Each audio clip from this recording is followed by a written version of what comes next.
Cheating just didn't fit her personality.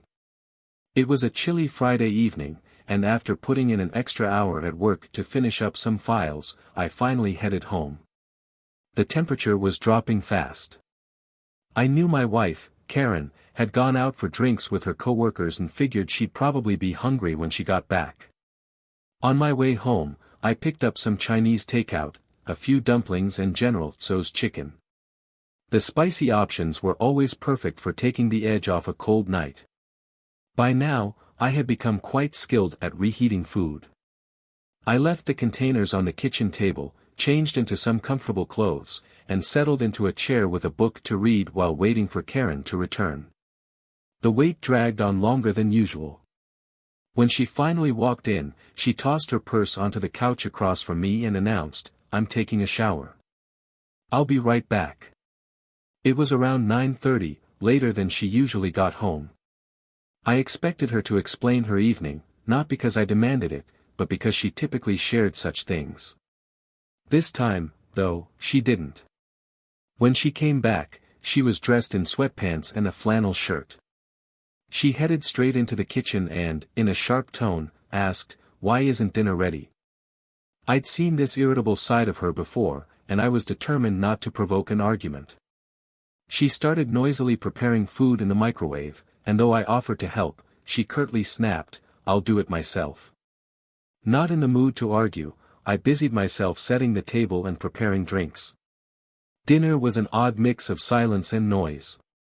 Karen barely spoke, but the clatter of her utensils echoed as she picked at her food. She seemed breathless, her face etched with tension. I decided to wait until she was ready to talk. Eventually, without lifting her gaze, she said, "I'm glad you didn't come tonight." That caught me off guard. Isn't that what every husband dreams of hearing? "Well, I love you too," I muttered under my breath. Her eyes, tired and impatient, briefly met mine. "Is there anything you want to talk about?" I asked. She hesitated, then shook her head. "Not yet. I need to think." That was the end of the conversation. For the rest of the meal, she remained distant, occasionally mumbling to herself. After dinner, I volunteered to do the dishes, and Karen barely said 10 words to me the rest of the night. By bedtime, I'd ruled out any possibility of intimacy. I practiced what I called fatalistic marital detachment, convincing myself that whatever it was, I'd find out in due time. Until then, I could do nothing but endure. The uneasy silence lasted until Saturday night. Around 9 o'clock, she walked through the living room, grabbed her purse, and announced, "I'll be back." That's the kind of statement no husband ignores. About 10 minutes later, I tracked her phone's location. She was still en route. 30 minutes later, her phone showed she'd stopped moving. She was at a place called The Hideout, a name that said it all. It's the kind of place frequented by cheating spouses who don't want to be noticed. I was livid. The 24 hours of silence, I could tolerate. But this? This crossed the line. Grabbing my wallet and keys, I headed for the hideout. On the drive there, I tried to rein in my emotions. By the time I arrived, I knew I needed to be cautious. I wasn't going to storm in and confront her. I needed answers, and those started with observation. I parked at the edge of the lot, where I had a clear view of her car. Her phone indicated she was still inside, but I debated the risk of going in and being seen. Before I decided, she stepped out of the establishment and got into her car. She didn't notice me, too focused on the door she had just exited. For the next 30 minutes, I watched her as she watched the entrance. When a couple finally emerged, walking closely and talking intimately, Karen perked up. Her body language shifted. The pair got into their car, shared a lingering kiss, and then drove off. Once they were gone, Karen left too. I stayed behind, replaying the scene in my head. The man was around my age, maybe a little older, and the woman was younger and undeniably attractive. But what was their connection to Karen? The only explanation I could imagine was that Karen had feelings for the man and was upset he was seeing someone else. I had known Karen since college. We had talked about building a life together, about starting a family. Everything I thought I knew about her clashed with what I had just witnessed. Unable to make sense of it, I finally started the car and headed home.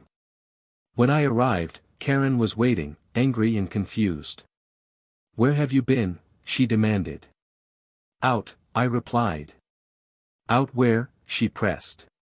"I wasn't home." "Where were you?" She hesitated. "In my car." "Are you ready to tell me what's bothering you?" I asked. She shook her head again. I had reached my limit. Without another word, I went to bed. She followed shortly after and slipped under the covers without a sound. The next 3 weeks were a blur of tension and distance. Karen's behavior grew even more erratic. Sometimes she came home on time, other times, she stayed late at work. Conversations were brief, her temper shorter. On occasion, I caught her muttering to herself, and the words I overheard, affair, cheating, betrayal, divorce, only fueled my anxiety. It all came to a head on a Friday afternoon, 3 weeks later. Karen called me at work and asked when I'd be home. She said, "We need to talk." For the first time in weeks, I agreed. When I arrived, she had already showered and changed into fresh clothes. We sat at the kitchen table, and I braced myself for the worst. She opened a bottle of wine, poured 2 glasses, and while I kept mine untouched, she downed hers in one large gulp before refilling her glass. "I was such a fool, wasn't I?" she said. I couldn't argue with her. She looked at me, seemingly expecting a disagreement, but I stayed silent, waiting for her to continue. "I did something I'm not proud of, and I hope you won't think too badly of me." Once again, I just sat there, saying nothing. I had no intention of making things easier for her or steering the conversation away from her thoughts. "I probably lost my job today," she said. That grabbed my attention. Finally, it deserved a response. "What did you do?" I asked. "I had a meeting with the director," she explained. The director was Henry, the head of her office. Under him were the department heads, and beneath them were project managers who oversaw specific projects. My wife worked under one of those managers but had gained the attention of senior management, and there had been talk of a promotion. Again, I stayed quiet. She seemed ready to pour her heart out, and I just needed to give her the space to do so. "I didn't get the promotion," she admitted. "Is that what all this is about?" I thought. She'd been sneaking around, going to shady bars, and now all she wanted to talk about was her promotion. "Carol got it," she said. That name rang a bell, Carol Nome, the young woman I'd seen leaving the hideout a few weeks ago. I'd only met her once, briefly, so I hadn't recognized her back then. But now, I realized who the man with her had been, Paul Jacobs, her department head. "Did they give you an explanation?" I asked. My wife's expression darkened, anger flashing in her eyes. "They told me it wasn't my time," she said bitterly. "And then they promoted someone with 3 years less experience and a reputation for getting others to do her work." Finally, things began to make sense. The cloud of mistrust that had been hanging over us for weeks started to lift. "So, that's what you've been doing," I muttered. Karen seemed to soften at my words. "Where did you go 3 weeks ago?" she suddenly asked. Her question caught me off guard. "You mean that Saturday when I left the house without an explanation?" I hesitated. "Yes," she said, her tone insistent. "You came back a few minutes after I did.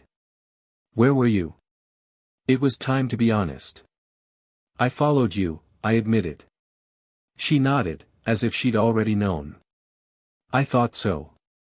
"You used my phone to track me," she said, a small laugh escaping her lips. "I'll never make a good liar, will I?" "Thankfully, no," I said with a smile. "And I hope you never change." "Why did you follow me?" she pressed, her gaze intense. The truth hit me. Did you think I was cheating on you? I hesitated, but I nodded. I saw where you parked and decided to see for myself, I said. She leaned back in her chair, arms crossed, and said, John David Parker, did you really think I'd ever cheat on you? She'd used my full name, never a good sign. Well, you have to admit you've been distant lately, I said. She was furious but still rational enough to understand how her actions had led to my suspicion. I would never do that to you, she insisted. I came home that Friday in a foul mood because my coworkers said Carol got her promotion by sleeping her way to the top. Jacobs, the department head, thinks with his dignity. I finished for her. Exactly, she said. So, you're telling me Carol's been sleeping around for promotions?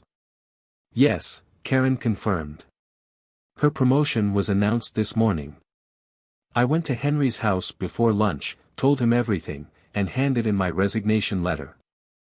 That sounded exactly like my wife, principled and fearless. What did Henry say? I asked. He told me to come in on Monday so we could talk, she said. And so, Monday arrived. To her surprise, Henry didn't accept her resignation. Instead, he reassigned Jacobs and turned down Carol's promotion, citing her lack of merit. By the end of that week, Karen received the promotion she'd earned, and her hard work was finally recognized by everyone in the office. A year later, she told me I was going to be a father.